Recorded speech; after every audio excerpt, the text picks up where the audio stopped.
నీటి మాటలో భగవద్గీత వేదాంతము మనకు బోధించేది ఏమిటి? మనం అనుకుంటాం భగవద్గీత వేదాంతం రెండొకటే అని. కావని ఇప్పుడు తెలుస్తుంది మనకు. అదేంటో తెలుసుకుందాం. త్వమేవ హం అంటే కన్న తల్లి కడుపులోంచి బయటపడి తొలిసారి ఊపిరి పీల్చిన క్షణము నుంచి పుడమ తల్లి కడుపులోకి చేరుకునేందుకు ఆఖరిసారి ఊపిరిని విడిచిపెట్టడం దాకా సాగే ప్రస్థానం పేరే నేను. అంటే నేనే.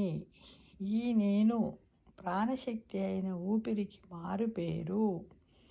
ఊపిరి ఉన్నంత దాకా నేను అనే భావన కొనసాగుతూనే ఉంటుంది.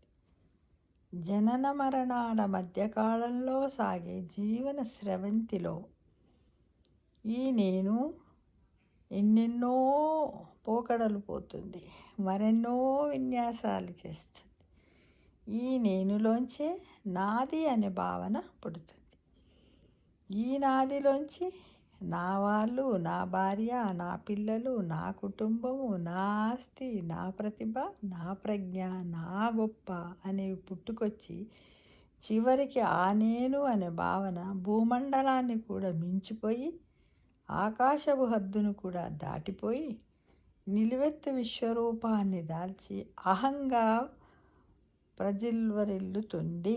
అంటే ప్రకాశిస్తూ ఉంది, అంతటా వ్యాపించి ఉంది అని అర్థం. అహం అనే మాయపొర కమ్మేసిన స్థితిలో ఈ నేనే సర్వాంతర్యామినని విర్రవీగుతుంది. నేనే అహం అంటే ఈగో.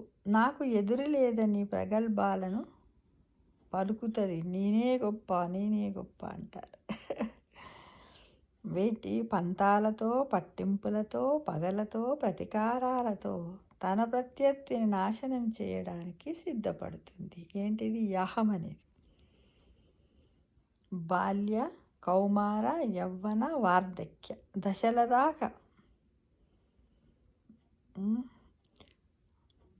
విస్ఫులింగ తేజంతో విజేతగా నిలిచిన నేను అనే ప్రభ ఏదో ఒకనాడు మృత్యుస్పర్శతో కుప్పకూలిపోతుంది. అంతేగా మరి.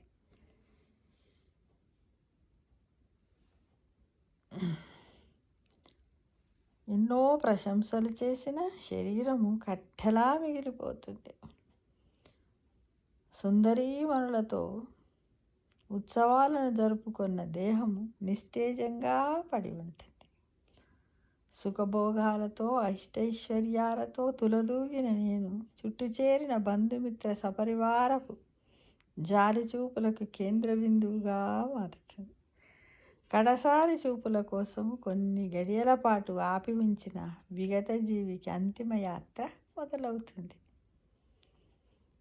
మరుభూమిలో చితిమంటల మధ్య సర్వ బంధనాల నుంచి విముక్తి కలుగుతుంది. మూలకు చుట్టిన ఖరీదైన కౌపినముతో సహా మొత్తంగా కాలి బూడిదవుతుంది.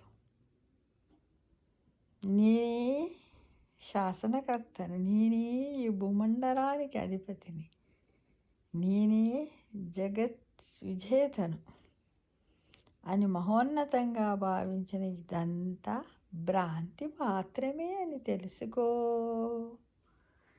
నేను లేకుండానే మళ్ళీ తెల్లవారుతుంది, రోజూ మారుతుంది. ఊపిరితో మొదలై ఊపిరితో ఆగిన నేను కథ అలా సమాప్తమవుతుంది. అందుకే ఊపిరి ఆగకముందే నేను గురించి తెలుసుకో అంటుంది భగవద్గీత. చూడండి ఎంత చక్కగా చెప్పారు. పుట్టినప్పటి నుంచి మనం గిట్టినప్పటి వరకు ఇదంతా కూడా తెలియజేసేది. తెలుసుకో అని చెప్పేది ఏంటిది? భగవద్గీత. కాబట్టి భగవద్గీతను ప్రతి ఒక్కరూ చదవండి, అర్థం చేసుకోండి. జీవితానికి ఒక మార్గదర్శకమైనటువంటి ఎన్సైక్లోపీడియా బుక్ భగవద్గీత. కానీ చాలామంది దీన్ని ఎంతమందికి చెప్పినప్పటికీ కూడా ఒక 5% కూడా దీన్ని చదువుతలేరు ఫ్రెండ్స్. ఎందుకో మోటివేట్ కాలేకపోతున్నారు. మరి వాళ్ళకు ఉన్నటువంటి సిచ్యువేషన్ బిజీ వలన ఏంటో అర్థం కావట్లేదు. చితిమంటలను చూస్తూ ఉన్నప్పుడు కలిగేది శ్మశాన వైరాగ్యము మాత్రమే. అది శాశ్వతం కానే కాదు. కనుక మనసా వాచా కర్మణ భగవంతుని దిశగా నడుచుకోండి. నేను గురించిన సంపూర్ణమైన అవగాహనతో ఉన్నప్పుడే పరిపూర్ణమైన వైరాగ్య స్థితి సాధ్యమవుతుంది. వైరాగ్యము అంటే అన్ని వదులుకోవడం కానే కాదు. దేని మీద మోహాన్ని కలిగి ఉండకపోవడం. తామరాకు మీద నీటి బొట్టులా జీవించగలగడం. స్వర్గ నరకాలు ఎక్కడో లేవు, మనలోనే ఉన్నాయి. మనిషికి ఆత్మదృష్టి నహించి బాహ్య దృష్టితో జీవించడమే నరకం. అంతర్ముఖుడై నిత్య సత్యమైన ఆత్మదృష్టిని పొందగలగడం అంటే స్వర్గం. ఈ జీవన సత్యాన్ని తెలియజేసేదే వేదాంతం. చూడండి, నిజాయితీగా, నిస్వార్థంగా, సత్ప్రవర్తనతో, సత్శీలతతో భగవద్ధ్యానంలో జీవించమనేదే వేదాంత సారము. వేదాంత సారం. బ్రహ్మం బ్రహ్మస్మి అంటే అన్నీ నేనే అనే స్థితి నుంచి త్వమేవహం నువ్వే నేను అని భగవంతుని పట్ల చిత్తాన్ని నిలుపుకోగల తదాత్మీయ స్థితిని చేరుకోగలిగితే మానవ జన్మకు సార్థకం ఏర్పడుతుంది అని చెప్పేదే వేదాంత సారము. భగవద్గీతలో ఉన్నటువంటి సారము కూడా అదే అని తెలుసుకో మిత్రమా. తెలుసుకొని ప్రవర్తించు మిత్రమా. ఈగోను పక్కకు పెట్టు మిత్రమా. అందరము ఒకటే అనే భావనతో జీవించు మిత్రమా.